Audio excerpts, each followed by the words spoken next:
She chose sunshine, I chose our son. The funeral she missed. I never thought I'd bury my son before his 6th birthday. The air was still that morning, heavier than I'd ever felt it. Clouds hung low as if the sky itself refused to look down on what we were about to do. I stood in front of the smallest white casket I'd ever seen, clutching a blue rose in my hand. Miles loved blue. He used to say it made him feel like he was flying. So we dyed the white roses for him. One final color for the boy who painted the world with his laughter. But laughter was gone now. The pews behind me were full of whispers. The kind that don't need to be spoken aloud to be heard. I could feel them scraping against the back of my neck like cold wind. No one said it directly, but I knew what they were thinking. Where's Claire? Why isn't his mother here?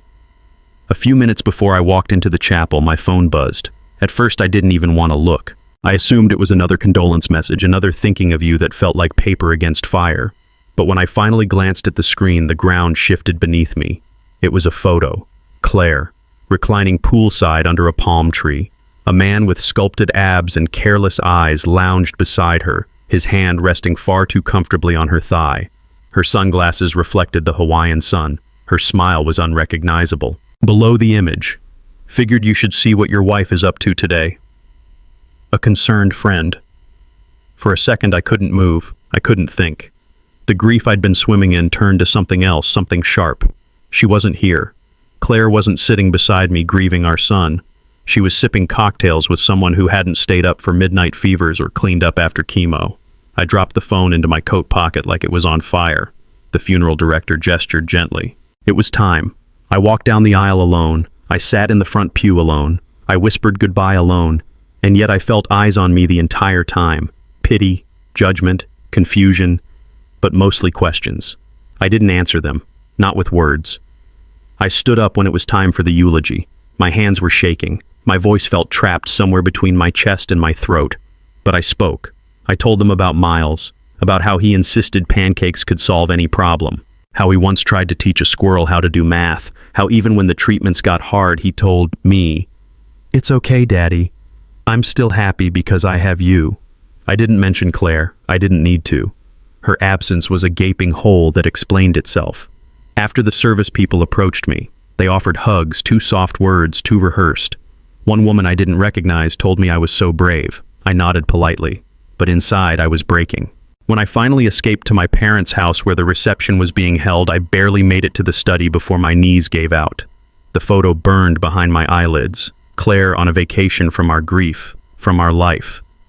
My mother came in silently and knelt beside me. She didn't speak. She didn't need to. She had buried her own child, once my baby brother. She knew grief had no language. But even in my heartbreak, I felt something begin to rise. Not anger, not yet. Just resolve. The beginning of a line I didn't know I'd have to draw. I picked up the photo of Miles on the bookshelf, his gap-toothed grin smeared with popsicle. Behind that smile, I remembered what he told me the night before he passed. "Don't be sad, Daddy. Even when I go, I'll still be loving you." Claire chose sunshine. I chose our son. And I would not let her rewrite our story. Not now. Not ever.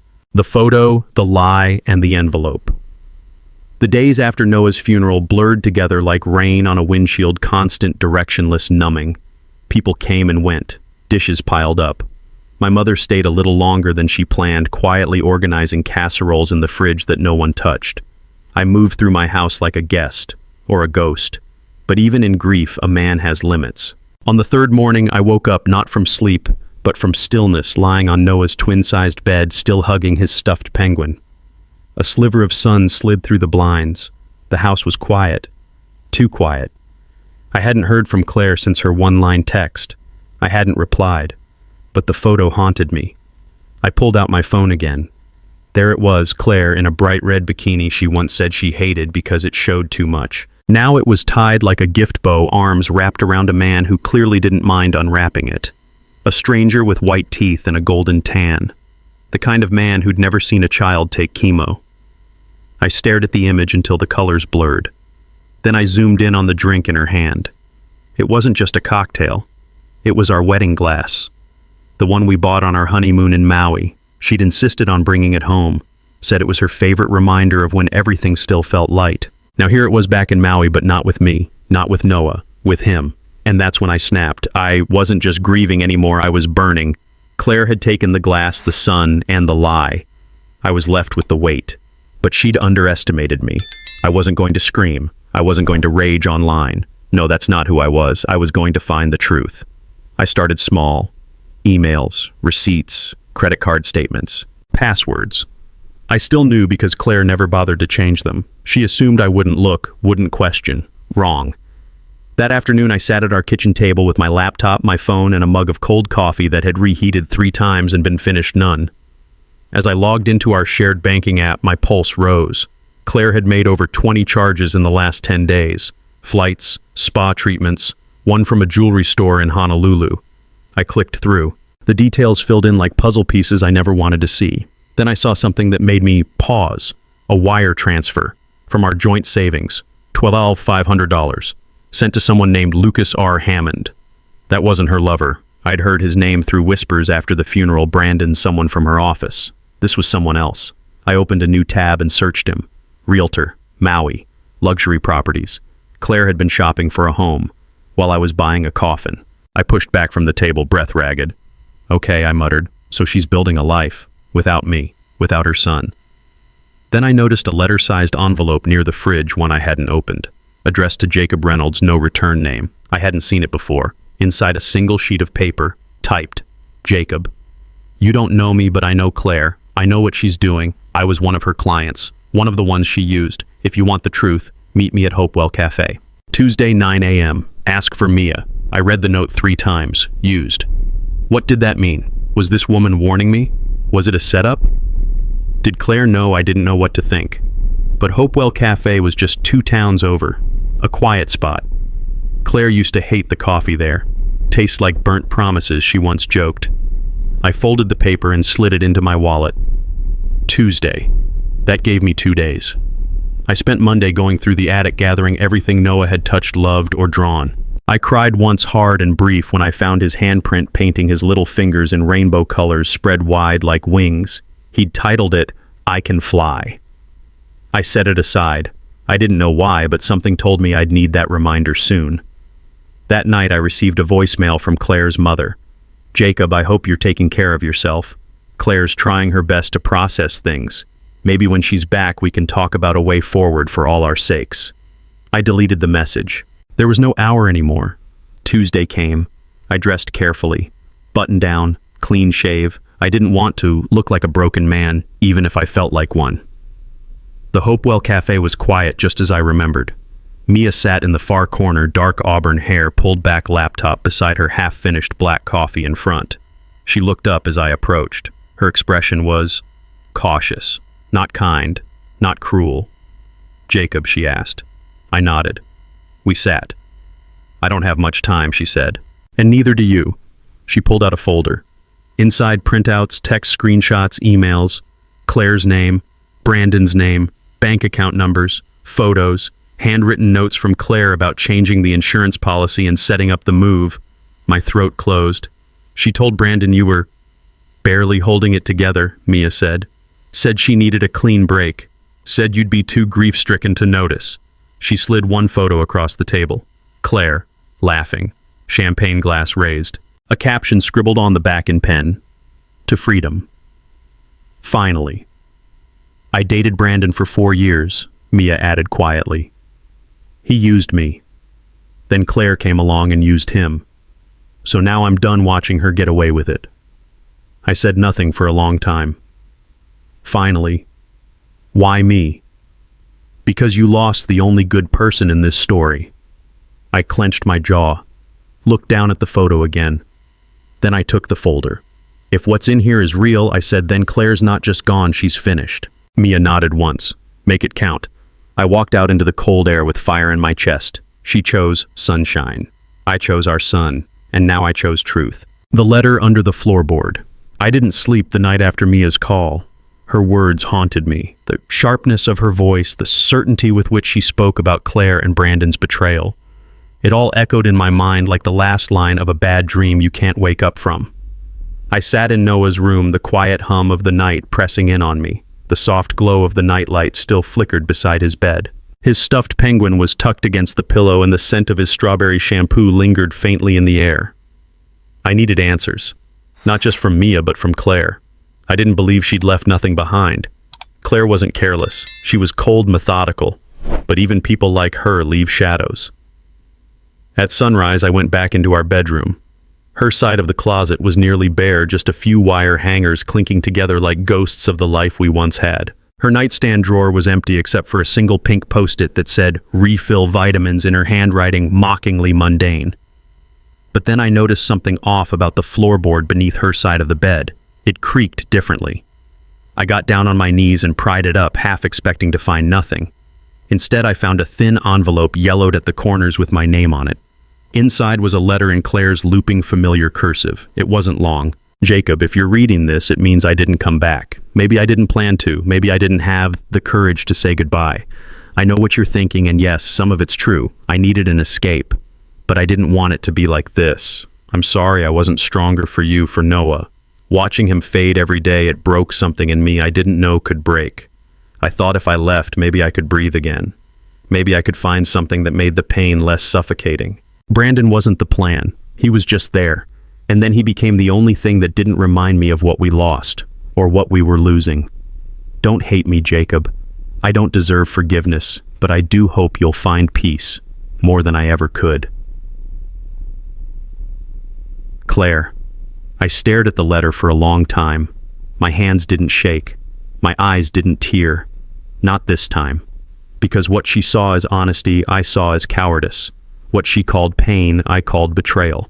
She left our son to die without his mother. She left me to grieve in front of a crowd while she hid behind waves and umbrella drinks. I burned the letter. Not out of rage, but to keep it from poisoning whatever came next. That night I called Mia. I asked her to meet again, this time with everything she had. If we were going to expose Claire and Brandon, I needed it all: documents, messages, bank records, receipts.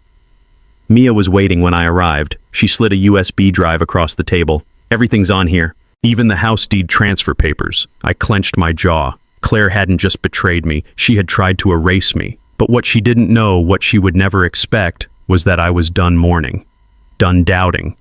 It was time to protect what mattered, to fight for what Noah left behind, and to make sure that the woman who chose sunshine over her son finally stood in the shadow of her consequences.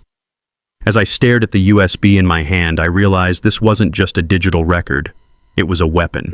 A ledger of every lie, every secret wire transfer, every vacation booked with money meant to fund a future that never came. But what shook me even more wasn't just what Claire had done, it was that Mia knew it all. And she chose to come forward. That meant something. Maybe she saw herself in me. Maybe she just wanted payback. But in that moment, we were bound by something rare: shared betrayal. Back home, I plugged the drive into my laptop. File after file loaded like ammunition. PDFs of joint account withdrawals, copies of property documents forged without my signature, and photos, so many photos. Claire smiling by the pool, Brandon kissing her cheek, her fingers around a champagne glass while our son's funeral brochure sat just a few feet away on my kitchen table. I was no longer grieving. I was documenting, building a case, and this time I wasn't alone. I met Mia again the next morning. We sat at a small park bench where the wind cut through the silence like a warning. "Why are you helping me?" I asked. Her answer came without hesitation. "Because I don't want her to get away with it, and because I know what it's like to lose someone and have nobody care." Her words didn't need embellishment. We didn't need sympathy. We needed justice. And together we began to sketch out a plan. Not for revenge, but for revelation. To make the truth visible. That afternoon I called my lawyer Marcus. He was an old friend from college, one of the few people I still trusted. "I need your help," I said. "And I need you to believe me no matter how crazy it sounds." I told him everything. From Claire's absence at the funeral to the hidden letter to Mia and the USB drive. He didn't ask if I had proof. He just said, "Bring everything. We'll start with the house. If they forged anything, we'll bury them in court." And just like that, the tide began to shift. I wasn't a grieving husband anymore. I was a man reclaiming his son's legacy. A father who refused to be erased. And I wasn't alone. Mia had her reasons and I had mine, but for the first time in weeks I felt something I hadn't in a long time. The war room. There's something terrifying about clarity when grief no longer clouds your judgment and rage finally settles into purpose. That was the morning I stopped being a man trying to survive the wreckage Claire left behind. I became something else. a strategist, a protector, a father on a mission. I spent the early hours turning my father's old study into a war room. The desk was buried beneath documents, real estate papers, credit card records, Claire's forged signatures, and Mia's files from the USB. Strings of red thread connected faces and transactions on the wall like something out of a true crime documentary. It wasn't just dramatic, it was necessary. Because to go after Claire and Brandon legally, I needed to be airtight. No guesswork, no weak links. Marcus called around noon. I went through the files. This isn't just infidelity, it's fraud, identity theft, even elder abuse, if what you're saying about your father's signature holds up. We can freeze assets, stop the house transfer, even alert the DA if you're willing to go public. I was silent for a beat. The thought of dragging Noah's name through court made my stomach turn.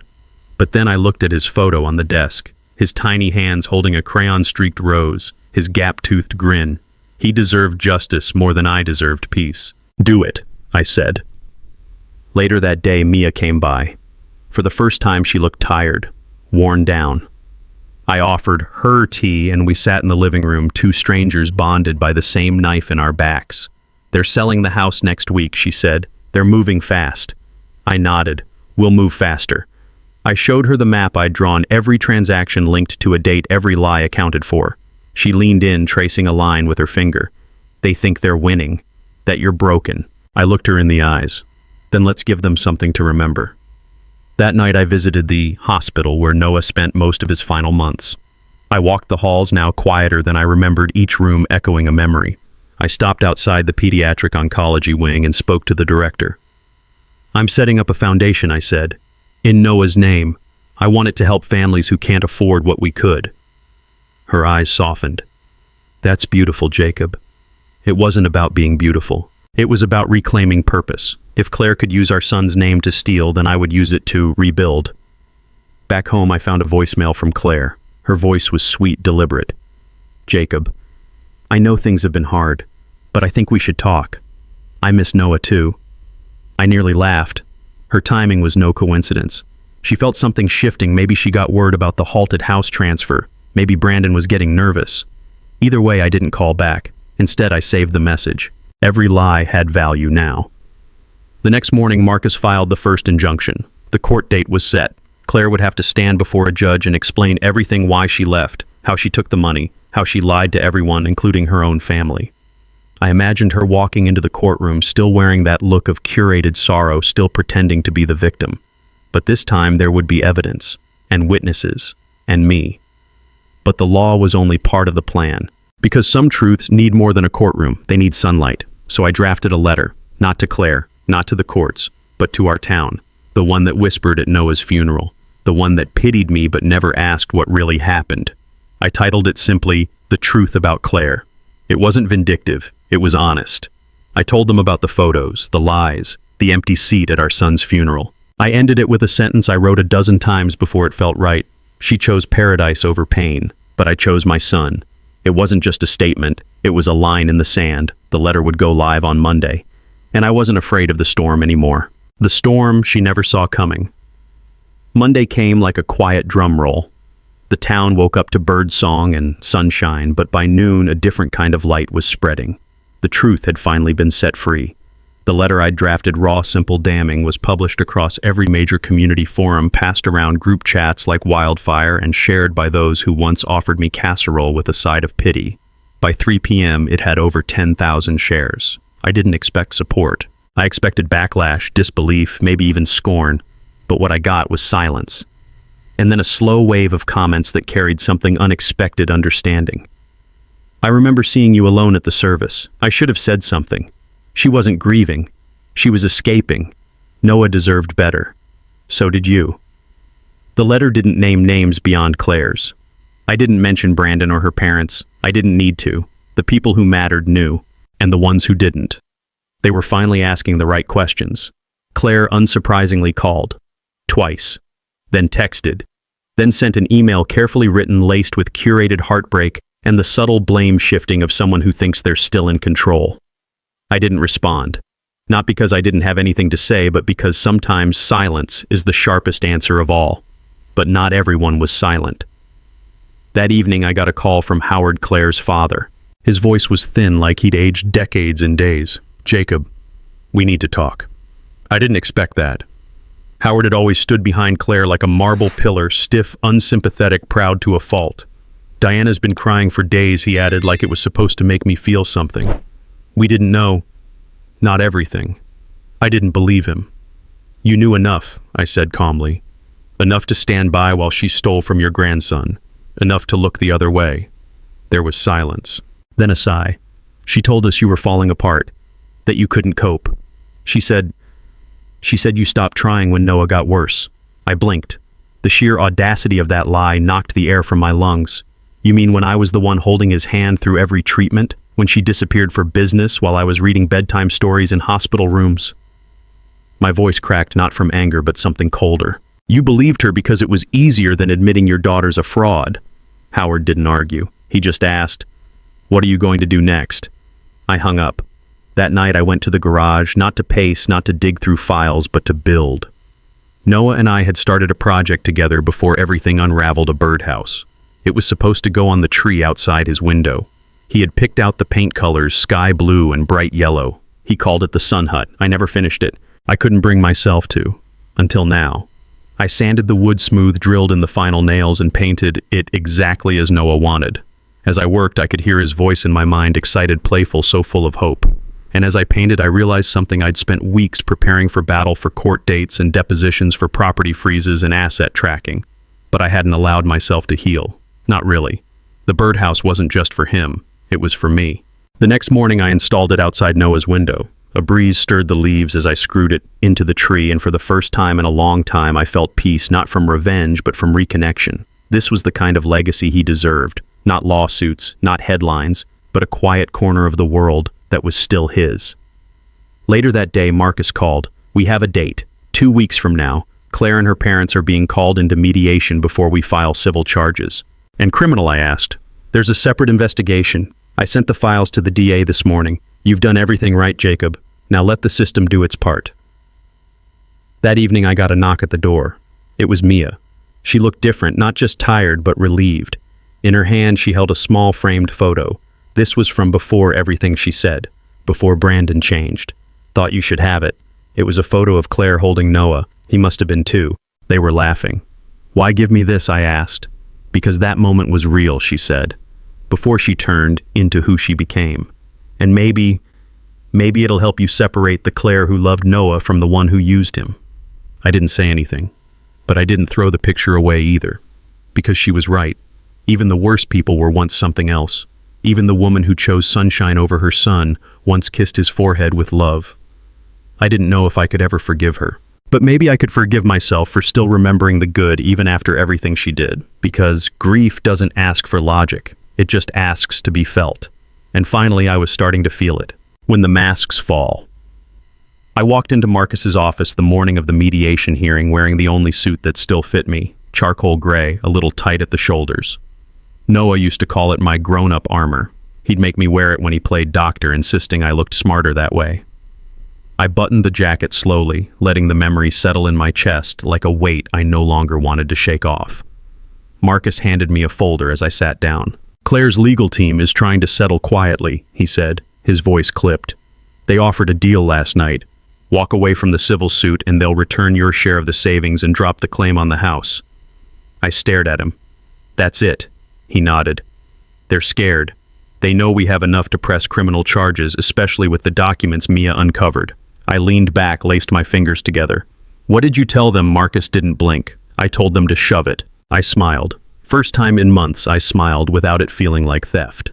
We walked into the mediation room together. Claire was already there, poised in a beige blazer, hair pulled back like she was heading to a job interview instead of facing the aftermath of a ruined life. Diana and Howard flanked her, looking as polished and poisonous as ever. Claire didn't meet my eyes at first, but when she finally did, I saw something unexpected. Panic. It was brief, but it was there. The kind of flicker you see in someone who realizes the ground they built their lives on has started to crack. Across the table sat the mediator, a woman named Louise who had the patience of a saint and the sharpness of a lawyer who'd seen one too many family implosions. She opened the session like any other neutral, factual professional. But there was no protocol for a story like this. Claire spoke first. "I'd like to start by saying that I never intended for things to spiral the way they have," she said, her voice practiced, polished. We were both grieving. And I made mistakes. I admit that. I waited. Not a single mention of Noah. Not one word about the little boy we buried while she was tanning on a resort deck. She continued. "My parents were only trying to help me navigate an impossible situation. I wasn't trying to hurt anyone, I just didn't know how to cope." That's when I laughed. Quietly. Not because it was funny, but because it was so grotesque it felt surreal. "You didn't know how to cope?" I asked, finally looking her in the eye. "So you bought plane tickets to paradise with money meant for our son's care? That's how you coped?" Claire blinked. "I didn't use Noah's." "Don't," I snapped. "Don't you dare finish that sentence unless you want me to pull out the bank statements in front of everyone." She went silent. Louise cleared her throat, trying to redirect. "Mr. Grant, perhaps we can—" "No," I said, calmer now. "Let's not gloss over it. Let's name it.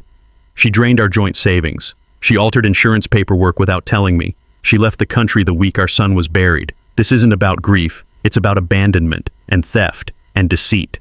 Diana finally spoke. "We were trying to salvage what was left of Claire's future. By stealing Noah's, I turned to her. You helped her forge a real estate agreement in my father's name while he was mid-dementia. Do you even realize what that means? That's not family. That's predatory." Howard tried to interrupt, but Marcus raised a hand and calmly dropped a packet of files onto the table.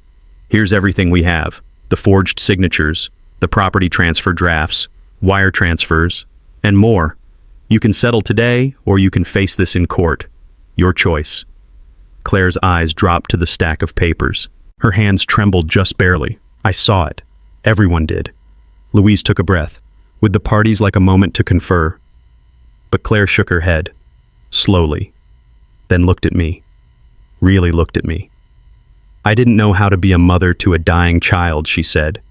And for the first time her voice cracked, not with performance but something dangerously close to truth. Every time I looked at him I saw the ending. And I ran. I know it was wrong. I know I can't fix it. But I wasn't trying to hurt you. I was trying to survive. I didn't respond right away. I just stared at her. This woman I had once loved, once trusted, once built a future with. And now she was a stranger dressed in guilt that came a year too late. "Survival doesn't mean stepping over your son's grave," I said quietly. "It doesn't mean forgetting his face while sipping champagne in Maui." Claire folded. She signed the agreement, gave up all rights to the house, surrendered access to joint accounts, agreed to a no-contact order. The only thing she asked for was one item, a photograph of her and Noah from when he was 3, taken at the zoo. I gave it to her, not because she deserved it, but because my son had loved her once. That night I sat on the porch with a glass of whiskey and the quiet hum of the wind brushing through the trees. The legal war was ending. The scars remained, but the fight was nearly over. And in the sky above me, the stars returned. They always did. The ride home from the mediator's office was quiet. Not the kind of silence that comforts, but the kind that demands you sit with what just happened. I watched the streetlights smear across my windshield like ghostly reminders of the life I had just dismantled. Claire was no longer a threat. Legally, financially, she had no more hold on my world. But emotionally, that was a harder thread to cut. Back at the house, I walked through each room like it was the first time. The air smelled different, or maybe I did. Lighter, like something toxic had finally been exhaled. But relief was not what came next. It was grief. Strange, unwelcome, old, but newly dressed.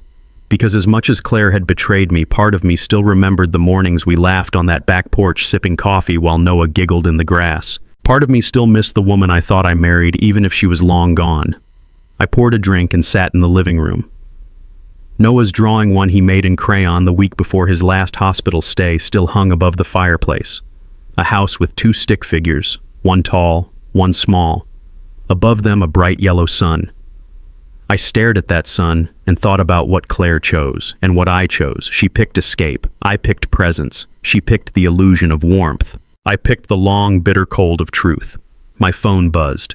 A message from Marcus. They folded on everything. The property is secure. All accounts frozen. Claire's team won't contest the injunction. I'm proud of you. Sleep well tonight. You earned it. But sleep didn't come. Instead, I opened the drawer where I'd kept the USB drive Mia gave me. I hadn't touched it since the mediation. I hadn't needed to, but now curiosity crept in. What was left on there? What had I overlooked? Folder after folder of evidence. One of them was titled Contingency Diana. I opened it. A voice memo played. Diana's voice cold and clipped. If Jacob resists, tell him it's what Noah would have wanted. He's too emotional to fight. Let him burn out. Then we'll take over quietly. I hit pause. It was like hearing a villain speak plainly after months of coded manipulation. Diana hadn't just supported Claire. She'd orchestrated much of the betrayal, manipulating my father, planting seeds of guilt, forging a narrative around my supposed instability after Noah's death. I thought the courtroom was the battlefield, but the real war had been happening long before I realized. The memo wasn't admissible in court, but I kept it. Because sometimes the value of truth isn't just in justice, it's in clarity, in understanding just how far someone was willing to go to see you fall. Later that night, Mia called. She sounded hesitant but determined. "Are you okay?" she asked. "I don't know," I answered honestly. "I won, but I don't feel like I did." Mia didn't try to fix it. "That's how it goes," she said quietly. "When the person who hurts you the most, used to be your home winning, just feels like moving out." I sat with her words for a long time after the call ended. Claire had lost everything. Her family's reputation was in shambles. Diana and Howard were being investigated for elder abuse. The accounts were frozen. The deed was secure. The money that once danced on the edge of a Maui beach now sat locked, waiting for legal reallocation. But none of it brought Noah back. And maybe that's what made it hurt more. I wasn't fighting to reclaim a house or savings. I was trying to preserve a boy's memory from being tarnished by those who chose convenience over commitment. I was trying to rewrite the ending. Not with revenge, but with responsibility. At 2:34 a.m., I finally drifted off on the couch, Noah's stuffed penguin resting against my chest. The house was quiet. No more footfalls of betrayal. No more shadows of lies. Just the creak of wooden beams and the echo of a boy's laughter in memory. The war wasn't over. But for now, I had peace. And I had purpose. Rebuilding in the silence. The silence after a storm isn't peace, it's reckoning. It's the sound of everything broken, still too tired to fall. That's what life felt like in the weeks after the court rulings. Claire was gone, at least in every way that mattered. Her name no longer appeared on deeds, on account statements, or in whispered conversations at the grocery store. Even the town that once adored her seemed to forget her like a bad headline. And me, I was still here. In the house I once shared with her, sitting at a table that now had only one cup of coffee in the morning, folding laundry for one, cooking for no one. The Noah-sized hole in my world hadn't shrunk, but it changed shape. Some days it felt like a soft ache I could carry. Other days it was the whole sky pressing down. But I had made promises. And grief may slow a man down, but it doesn't have to stop him. The first promise was to Noah, to protect what he loved. And he had loved people, his nurses, the boys in the playroom, the other kids who fought through IVs and surgeries with more courage than most adults could dream of. So I took the money Claire once tried to steal and turned it into something she never could have imagined, the Noah Thompson Foundation. A place where hope would be more than a word people used when they didn't know what else to say. I met with lawyers, with pediatric oncologists, with tired but passionate hospital administrators. I pored over grant applications, structured budgets, designed a website with Noah's favorite penguin on the homepage. I didn't know what I was doing half the time, but I knew what I wanted: a world where Noah's name meant healing, not heartbreak. Word got around faster than I expected. A local paper ran a feature, then a regional one. Donations trickled in. A mother in Texas who lost her son to leukemia sent $5 with a handwritten note for the Penguin Army of Brave Little Souls. But even as the foundation grew, so did my silence. I didn't talk about Claire, not to reporters, not to neighbors, not even to myself. I had her voice recorded, her letters burned, her secrets exposed. But I had no words for the space she left behind. The betrayal had stolen her from me long before the courts had. I didn't want her back, but I still hadn't figured out how to let her go. Then one day a letter arrived, no return address. Just my name on the envelope in tight, slanted handwriting I didn't recognize. I sat on the porch for a long time before I opened it. Jacob, you don't know me, but I knew Claire before she was your wife, before the lies, before the running. She was my cousin, and I'm not writing to defend her. I'm writing because I need you to know she wasn't always like this. I don't know what broke in her. Maybe it was Noah's illness. Maybe it was long before that. But I watched her change, and I tried to stop it. I failed. But I also want you to know this. She watched every video you posted about the foundation, every update, every photo. She doesn't reach out. She knows better. But she sees it all, and she cries, for whatever it's worth. Rachel. I folded the letter and placed it in Noah's memory box. I didn't know if it made things better or worse, just different. That night I walked out to the backyard with a lantern and lit it, a small flame floating skyward into the dark. I didn't make a wish, I didn't say her name, I just watched it go like a burden I was finally learning how to release. The next morning I called my father. He didn't remember the full story, but he remembered Noah. His face lit up when I mentioned pancakes. Blueberry or chocolate chip, he asked. Both, I said. He laughed. That was always the right answer. We ate together, just the two of us. And I realized then family doesn't end with loss. It begins again with every choice we make to stay. Claire chose sunshine, but I chose to stay in the storm, because that's where my son lived, and that's where his light still shines. The lantern wasn't expensive. It came folded flat in a plastic sleeve with faint creases from the factory press, and a small square of wax nestled inside. You'd find these at weddings, New Year's Eve parties, or festivals occasions soaked in joy, not grief. But that night, standing barefoot in the cool grass behind my house, this simple lantern meant something entirely different. It wasn't celebration. It was release. Mia had handed it to me the day before without ceremony. Just, "When you're ready," she said. No pressure. She didn't explain, didn't need to. Somehow she knew what this small ritual could offer a way to mark an ending. Or maybe a beginning.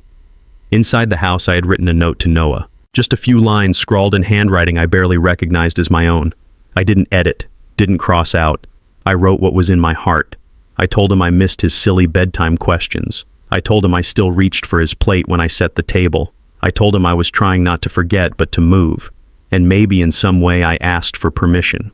I folded the letter small and tucked it into the lantern's base beside the wax. Then I lit it. The paper balloon inflated gently glowing orange from the flickering fire inside. It pulsed like a quiet heartbeat. I held the frame with both hands, feeling the tug of heat pulling upward. For a long time I didn't let go. I wasn't sure I could. That flame wasn't just lifting the lantern. It was lifting everything. I hadn't dared to name. Guilt, rage, helplessness, the hollow echo of an empty room. But then I looked up and realized that holding on wouldn't bring Noah back. Letting go wouldn't push him further away. It would just make room. I opened my fingers. The lantern rose slowly, stubbornly, until it caught the wind and soared. Up and up over the house above the oak trees, past the streetlight that flickered outside Noah's window. It drifted like a soul with nowhere to land. And I watched until it disappeared into the dark. In that moment, something uncoiled in my chest. I hadn't expected peace. I hadn't asked for healing. But watching that light float away, I felt something ease. Not the grief, but the way I carried it. Less like a wound, more like a reminder. Later that night, I found a note Mia had tucked under my windshield. It was short. One sentence handwritten in pencil. Grief is love with nowhere to go, so give it somewhere to rise. I taped that note above my desk. It's still there. And every now and then I buy another lantern. Not to forget Noah, but to remember that I don't have to carry all of him all the time. Some parts I can send into the sky knowing he'll find them before they fall. It arrived 3 days after the lantern. A cream-colored envelope, handwritten, no return address. The kind of letter people don't send anymore. But the handwriting, I knew it immediately. Rachel. Rachel was Claire's cousin, but she had always been more like a younger sister to me. She used to babysit Noah, showing him how to braid yarn into bracelets or turn cereal boxes into castles. She was bright, kind, and always a little too observant for her age. When Claire and I split, I assumed Rachel had cut me off too. Family loyalty and all that. But then came the envelope. Inside was a single-page letter. Neat, careful lines. No fluff, no small talk, just truth. Jacob, I've watched from the sidelines longer than I should have. I wanted to believe Claire was just lost grieving. But it's clear now what she did wasn't just about pain, it was about choice. I don't condone her actions, I never did. But I also don't believe in silence when it protects harm. I found some things you should have seen. Emails, drafts of life insurance forms. Notes. She scribbled some even with your name crossed out and Brandon's written instead. It made me sick. But I also found something else. Noah's drawings. Tucked in a folder in her desk. One of them was of you and him at the hospital. He had drawn you as a superhero. You were holding a shield, and he wrote in crayon, "My dad is my safest place." I cried when I saw it, and I realized something. Noah believed in you. More than Claire ever did. More than you probably believe in yourself right now. So I have an idea. I want to help you start something. A scholarship. A fund. Something that bears Noah's name. Something that gives other children what he didn't get enough of: time, hope, protection. If you're open to it, I'll help. Quietly. Fully. You protected him. Now let's protect others. Rachel. I read the letter 3 times. By the end, I was gripping it so tightly the edges tore. That night, I sat at the kitchen table, Noah's old science fair medal still hanging from the fridge, and I drafted a plan. I didn't know how to build a foundation. I didn't know legal structures or fundraising strategies. But I knew one thing: if Noah couldn't grow up, then something with his name should.